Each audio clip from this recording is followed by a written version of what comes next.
40வது வசனத்தில் பாருங்க, மார்த்தாளோ பற்பல வேலைகளை செய்வதில் மிகவும் வருத்தமடைந்து அவரிடத்தில் வந்து, ஆண்டவரே, நான் தனியே வேலை செய்யும்படி என் சகோதரி என்னை விட்டு வந்திருக்கிறதை குறித்து உமக்கு கவலை இல்லையா?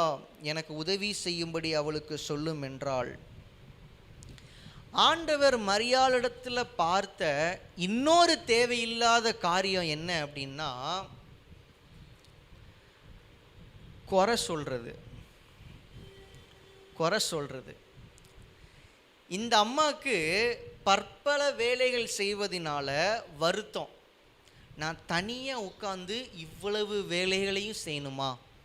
நான் ஒரே ஆளாக இத்தனை பொறுப்புகளையும் சுமக்கணுமா? நான் மட்டும் இது எல்லாத்தையும் செஞ்சு முடிக்கணுமா? இது ஒரு கஷ்டம், இது ஒரு பிரச்சனை. இப்போ அந்த பிரச்சனையின் மத்தியில் மார்த்தாள் எப்படி ஜெபம் பண்ணியிருக்கணும்? ஆண்டவரே, எனக்கு இங்கே ரொம்ப கஷ்டமாக இருக்கு ஆண்டவரே, நான் என்ன செய்யட்டும்?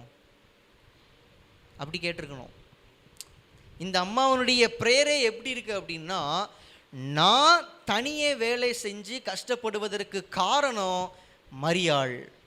நான் தனியாக உட்காந்து இவ்வளோ வேலை பார்த்து கஷ்டப்படுறேன்னு மரியாளுக்கு கவலை இல்லை. மரியாளுக்கு கவலை இல்லாததை குறித்து உங்களுக்கும் கவலை இல்லை. இன்னைக்கு நம்ம அநேகருடைய ஜெபங்கள் இப்படி தான் இருக்கு. ஏன் நம்முடைய ஜெபங்கள் சில நேரம் கேட்கப்பட மாட்டேங்குது அப்படின்னா, நம்ம ஜெபங்கள் எல்லாமே குறை சொல்கிற ஜெபமாக இருக்குது. யாரோ ஒருத்தர் உங்களை காயப்படுத்திகிட்டே இருக்கிறாங்க, உங்களுக்கு பிரச்சனை கொடுத்துட்டே இருக்கிறாங்க, உங்களை கஷ்டப்படுத்திகிட்டே இருக்கிறாங்கன்னு வைங்களேன். ஆண்டவரே, ரொம்ப கஷ்டமாக இருக்கு ஆண்டவரே, நான் ஈஸியாக சோர்ந்து போயிடுறேன் ஆண்டவரே, என்னைய பலப்படுத்துங்க ஆண்டவரே. அப்படியா ஜெபம் பண்ணுறோம்? என்னைய கஷ்டப்படுத்திட்டே இருக்காங்க ஆண்டவரே, அந்த அம்மாவை பூமியிலே விட்டு வைக்காதீங்க ஆண்டவரே, எடுத்துருங்க. இந்த அம்மா வீடு காலி பண்ணி போயிட்ட ஆண்டவரே, இந்த அம்மாவை வேலையை விட்டு தூக்கிடுங்க ஆண்டவரே. யாரால நமக்கு கஷ்டம் வருதோ அவங்கள டார்கெட் பண்ணி தான் ஜெபம் பண்ணுறோம். அவங்கள மாற்றுங்க ஆண்டவரே. எப்போ பார்த்தாலும் என் மேலே எரிஞ்சு விழுந்துட்டே இருக்காங்க ஆண்டவரே. அவங்க மனசில் நீங்கள் பேசி அந்த கல்லான இருதயத்தை எடுத்து போட்டு சதையான இருதயத்தை கொடுத்து எந்த வசனத்தை எங்கே கொண்டு சொருகிறது? அப்படி தானே பண்ணிட்டு இருக்கிறோம். ஒரு பிரச்சனைன்னா அந்த பிரச்சனைக்கு யாரு காரணமோ அவங்கள மாற்ற சொல்லி ஜெபம் பண்ணுறோம். இவ்வளவு கஷ்டம் எனக்கு அவங்க கொடுக்குறாங்க ஆண்டவரே, ஆனாலும் நான் அவங்கள நேசிக்கிறதுக்கு எனக்கு சதையான இருதயத்தை தாங்கன்னு ஜெபம் பண்ண மாட்டேங்கிறோமே. வாக்குத்தத்தம் தந்திருக்கிறீங்க, உங்கள் வாக்குத்தத்தம் இப்போதைக்கு நிறைவேறுற மாதிரியே தெரிய மாட்டேங்கி, ரொம்ப நாள் காத்துக்கிட்டே இருக்கிறேன், இந்த காத்திருப்பின் நாட்களில் சோர்ந்து போகிற ஆண்டவரே, சரியான நேரம் வர்ற வரைக்கும் நான் விசுவாசத்தை விட்டுறக்கூடாது, தொடர்ந்து பொறுமையோடு காத்திருக்க எனக்கு பலன் தாங்க ஆண்டவரேன்னு கேட்க மாட்டேங்கிறோம்ல. ஹலோ மிஸ்டர் ஜீசஸ், நீங்கள் கொடுத்த வாக்குத்தத்தம் உங்களுக்கு ஞாபகம் இருக்கா?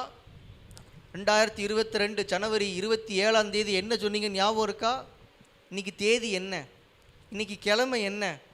எவ்வளவு நாள் ஆயிடுச்சு? நீங்கள் எதுவும் பண்ணுற மாதிரி தெரிலையே. கம்ப்ளைண்ட் பண்ண ஆரம்பிச்சிடுறோம்ல. ஒன்று மனுஷங்களை கம்ப்ளைண்ட் பண்ணுறோம், இல்லை ஆண்டவரை கம்ப்ளைண்ட் பண்ணுறோம். இவங்க சரியில்லை, அவங்க சரியில்லை. ஜெபந்தான் பண்ணுறோம்.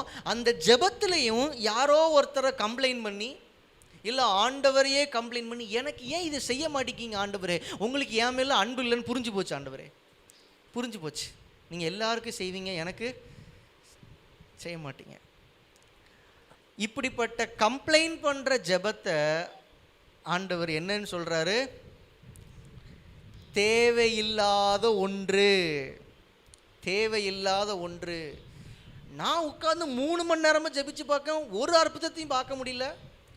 இந்த 3 மணி நேரத்தில் 3 நிமிஷமாவது உருப்படியான ஒரு காரியத்தை சொல்லி ஜெபம் பண்ணியா? 3 மணி நேரமாக அவனை மாற்றும் இவனை மாற்றும், நீங்கள் மாறுங்க, கடைசி வரைக்கும் நான் மாறணும்னு கேட்க மாட்டேங்கிய.